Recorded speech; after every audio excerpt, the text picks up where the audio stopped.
Hi guys, and welcome back to the channel. So for the last year and a bit now since I've got back into Warhammer, I've been working on my Wood Elves army, and progress has slowed down recently as I stopped playing the old world and started looking at other games. But next weekend I've got a tournament coming up. I'm doing a doubles tournament playing with my friend Dan, where I bring 1,000 points of Wood Elves and he's bringing 1,000 points of Bretonnians. So I thought it would be a great opportunity to tackle my backlog of models and get a few more of them done and try to get this army fully painted. So here's the list I've decided to go for. So I've got 5 Wild Riders, well 15 Wild Riders, 8 Glade Riders, the core just 5 Glade Guard, and then some mounted casters. But I still need to paint 5 of these 3D printed Wild Riders, 5 of these 3D printed Wild Riders, 2 horses and a rider over here.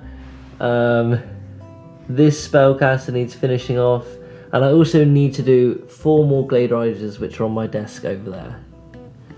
So I've got about 10 days or so to finish this, and this isn't some like crazy YouTube army painting challenge, I guess, but this is still going to be a challenge for me, I think, because I only get time to paint in the mornings and the evenings. So I think this might be more of a relatable army painting challenge, or just not army painting challenge, but hopefully I'm just gonna smash through some of my backlog and hopefully that'll inspire you to do it as well. And yeah, I think it's gonna be a challenge, but I think I can do it. So fingers crossed, and I'm gonna check in as we go on throughout the couple of days, and then hopefully end this video with some shots from the tournament. So yeah, we're gonna start with 4 Glade Riders. Let's look at them now. Okay guys, so day 1 of the Wood Elves backlog, and I'm starting with some Glade Riders. 4 in total. I've got 4 others painted. I'm going to try to get these guys done just as quick as possible. I know the horses I can bash out quickly. Haven't painted my Wood Elf scheme in a few months, but it's fairly easy, so I think I can bash through it quite quickly. So yeah, let's get this started. So when speed painting horses, I follow a really simple process. I take a shadow colour, a mid-tone and a highlight. Here I'm using Pro Acryl Mahogany, Baneblade Brown from Citadel and Scrofulous Brown from Vallejo. I take a big brush, keep them nice and thick, and just slap them on and blend them over the top of each other. Here I also tried to add a little bit of fur texture with a thin brush lining in little bits of texture. When I try and speed paint, I'm kind of getting volumes, I guess, and texture, but at the moment they're kind of looking like a bit like zebras. Tried to do fur, but they're kind of like zebras. So as you can tell, I wasn't too happy with the fur pattern, but luckily there's always washes to cover things up and to blend in texture. I think the Baneblade Brown was probably a little bit too light here. Also, maybe this isn't really much of a speed paint technique, but I'm really trying to work on finding these ways to add texture quickly, but still easily. This is kind of a failed attempt, but it still adds a little bit more definition once we add the wash. It's now Thursday afternoon, about 2 days. When did I start these? On Tuesday morning, at the end of a painting session on Tuesday morning. And I finished these guys last night, the first 4 Glade Riders. And that's not huge progress. I kind of wanted to finish another model last night as well, but I was watching the football and also kind of didn't really have the motivation, or like I did, but wasn't really super feeling it. I've been painting a lot the last week, also doing another project for more time, which you'll see soon as well. But they're done. They look good. I tried to paint some quick textures on the horses to do some fur, which I'm fairly happy with. I think overall the bodies and the armor lacks a little bit, but the horses look good. The capes look good. I'm really used to painting them now. And yeah, I tried to stick out and paint a lot of details. Probably like too many, but I still want these to look good at the end of this whole process. So yeah, happy with 4 down. I think I'm going to start building a bit of momentum now. I've got this kind of converted spell weaver to do next. He's going to be a really quick finish, and then I've got 5 of these converted 3D printed kind of Wild Rider Sisters of the Fawn kind of things, which I'm going to be painting as foxes. So going to kind of show you how I go about painting different animals or things I don't really know how to paint yet. So yeah, cool, let's start with that. Whenever I'm painting something new, like these foxes here we're going to be painting, I always find it super helpful to have a reference when doing so, and I think this is kind of helpful for anyone, but it's super helpful for me because I'm colourblind, and sometimes I just don't see colours correctly. It's my red cone is shorter than a lot of my others, so I don't see red as intensely. And so I always find it so useful to be able to go into Photoshop and just, you know, I mean, I know a fox is mainly orangey brown, but it really helps me just with the tones and stuff to kind of, you know, just to see where it is on the scale and what mix of browns and blacks and whites it is and stuff like that. So yeah, I spoke about this before, but I find it super helpful, and I'm going to be using it to work out my palette to paint these guys with. So after looking at the reference image on Photoshop, here's the palette I picked out. Just a mix of browns, browny oranges, and a little bit of ivory as well. And these kind of models, animals, are really some of my favourite to paint. I think they can seem quite daunting at start, but honestly, I think you just have to get in there with, I'll just show you the clock there to show the time how quick this is. When you're painting these kind of models, you just have to take a very fluid and careless approach, I guess. You know, just get a big brush and just start getting colours in there. And you could call this wet blending, but I don't even know if I'd call it that technical. Really, all you're doing is just throwing paint at a model and letting it mix as you go. The good thing about natural creatures is that there's no fixed way of things that look. Every creature looks different, and so just by taking this kind of carefree approach, you get some really nice differences across the units as well. So here I started with the mahogany brown in the shadows, moved up through Backlog brown, I believe, and then added some Troll Slayer orange near the top just to get that kind of really nice foxy orange through to make it stand out on the tabletop a bit more. Once that first stage was done, I then began to add some ivory and some details. So I blacked out like the nose and the eyes. I added ivory along the front of the legs to look like where the fox has kind of lighter coloured fur as well. And then once everything had dried, I came in with a dry brush and started dry brushing kind of a mix of Backlog brown and then a mix of Backlog brown and ivory as well, I believe, to just pick out those edges. Finally, after that, I touched up the eyes and the tongue and things like that as well. And then they have these really nice little details where I just painted some blue onto the kind of these magical vortexy things they have, and came with them just with a lighter blue as well. And then yeah, I think that was kind of it. I went in back around the face and just defined a little bit more detail, picking out some edges, adding some lighter orange highlights, a bit of the ivory creamy mix I've been adding on as well. And yeah, that was it. Honestly, I think you'll see the clock at the end here. This literally took half an hour to paint, and that was with filming, and I had to delete some videos off my phone halfway through. So, you know, these were super quick, and I think the end result is really effective for the tabletop especially. And, you know, it's really a big brush and a dry brush, and then, you know, a slightly smaller brush just to do the details in the eye and stuff. So yeah, I think this is a really good technique no matter what animal you're trying to paint, really. It's really effective for eagles and birds as well. It's just looking at some reference images, choosing some colours, and then just kind of getting stuck in with those colours and trusting the process, really. So yeah, hopefully this helps you out and it works for you guys as well. And yeah. So guys, it's Friday morning now. I've finished up the foxes, beginning on their riders, and also made huge progress last night because my girlfriend was kind enough to help me base loads of the models with me. So we sat down for like 2 hours last night, and she just crushed through so many of them and looked so good because I just didn't really tell her anything to do. I just showed her one of my other ones, got all my basing bits out, and just let her go to town with it. Whoa, I'm making it into the YouTube video, my models. Yeah. God, I'm under so much pressure right now. Okay. It's going to be insane. Your viewers are going to not hit them. I also recently finished up this guy as well. He was kind of mostly painted. I just added some more highlights and stuff to him. And yeah, this is a really nice conversion, bit of sculpting on there as well. This is my like level 1 spell singer that I use. So yeah, the 2 characters are done, just need the base on that. And yeah, can't really do much painting over the weekend because I'm away tomorrow. Well, not tomorrow, and then on Sunday I'll come back home to get some in Sunday afternoon. So I think it's going to be tight, but I feel quite confident. The big session we did last night has really helped getting all those bases done. So yeah, fingers crossed. So guys, as is often so the way with longer projects like this, is life gets in the way, finds a way to slow things down a little bit. I had some freelance work coming over the weekend which I had to do this week, and also I was preparing for a job interview in the next week.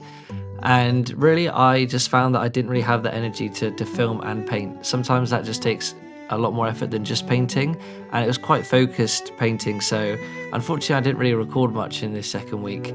but I'm sure you guys understand this is just the way things go sometimes, and I hope the video is still engaging and enjoyable, and I'll be showing you guys all the models at the end of the video anyway. So I'm sorry about that, but I hope you can share from this one lesson that I did record. So I just want to show you a prime example when I try things and maybe things don't always go to plan. So I just oil washed one of the wolves, and I'm really not sure if I like it as much as the other type. I'm going to let it dry and see, but I'm really not too sure. But at the end of the day, the worst thing that's happened is that now I just have, two different kind of coloured wolves, which looks natural anyway, and I can, remember the experiment and trying stuff. It's not a disaster, it doesn't need repainting or anything. So maybe it doesn't look as good as I thought, but it's 1 out of 5 wolves in an entire army. So, what's really the damage done? There's not really any, to be honest. But yeah, with these 2 guys done,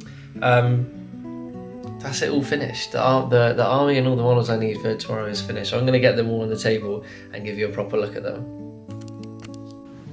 So I cranked through these 3 horses the other day, I should have said, and that rider on the end then.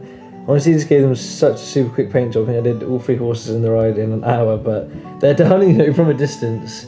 They all they look like the same unit anyway. I didn't do the grim dark textures I did on them, but honestly, right now it's just get things finished. So it's now Thursday afternoon, 2 days away from the tournament, and the last couple of days I found it harder to film and paint things. I was a little bit busier, and I always find this, it's when we have a hobby like this, sometimes keeping up the pace of it just isn't possible. Or it's possible, but there's other things in life that you have to prioritize as well. But the good news is that the progress has already been made, and I actually felt comfortable that we're going to finish the project. So I wrote and submitted my list on Sunday, and actually needed less wild riders than I thought I did, so that was great. That took a little bit of the pressure off. I also worked on a foresty base here, which I'll show you some close-ups of, which I've needed for so long for my wood elves, and I've always had to borrow friends or other people's at the shops. But finally I have that. I have the one tree, this tree that I made a while ago, so he's going to go on there. I've got these little totems, these wood elf totems as well as objective markers that I made, so they're all looking great. And honestly, just looking at it, it feels so good to finally look at something. I mean, there's still a little bit of white left on there, there's a few riders to paint, but just seeing a block of troops like this all painted up, it really fires up that kind of childhood imagination in me, or that that satisfaction of I always wanted an army as a kid when I was younger, and never finished, or never even finished probably a unit of models, just dabbing around different things. So to have this in front of me just feels really good. And the last couple of weeks has been a lot of painting, a lot of time sat at my desk, and I kind of got in the groove of it, and I cranked through stuff. There's a real kind of balance that you have to accept, I think, of the standard you want to get to and also getting it done. And there's this kind of level in between of do I actually want them done to play with, or do I do I want them done to a really high standard but they might not ever get done. And I think especially because this is my first army, I just want to have one army done so I can start playing and see it on the table and have that satisfaction. I think then there's probably less pressure to get another army done, I think, because I have ideas for other armies I want to do, but I think the first one is just really important to get done. And I've kind of now just accepted that in my head with the widows, that and I've always thought this of army painting, I've said this in other videos, that not every mini in the army needs to be your best, and your army really does tell a story and shows your different styles of painting and ways you improved and different things you tried. But I would really love to have a beautifully painted army at one point, but I think the first step in that is having one army done, and that's why I'm really glad this one is on its way to being done. And I'll do a few more videos on the channel as I finish up the army. But really, there's these guys left here, and then I think a few other Glade Guard and troops to finish, and then just my big hero like Glade Lord on Stag, and then that's 2,000 points. So really by the end of the year, that's my goal. I'll probably take a break from the Wood Elves for a couple of weeks, but I want to enter the new year with a fully finished army. So it's the day before the tournament, and I finally finished painting all the models, and I feel really, really happy about it. I'm really looking forward tomorrow to going to a tournament, or to an event, or just playing the old world finally with a fully painted force. It's something you always dream of as a kid. And of course, only 1,000 points is half an army. I probably have about 1,500 points painted now, but I'll be finishing my Wood Elves and the other models probably in a future video. But for now, all that matters is celebrating this little win And just make sure I enjoy tomorrow, enjoy the feeling of the painting and stuff. And it's been a real motivational boost, this project again, getting the painting ball rolling. And sometimes you just have to crank through stuff and get it done and get it finished, because having it finished at the end feels really, really good. And now all we can do is enjoy tomorrow. It's a few days after the event now, and I just wanted to finish the video showing some of my thoughts on the experience. It was an absolutely brilliant event.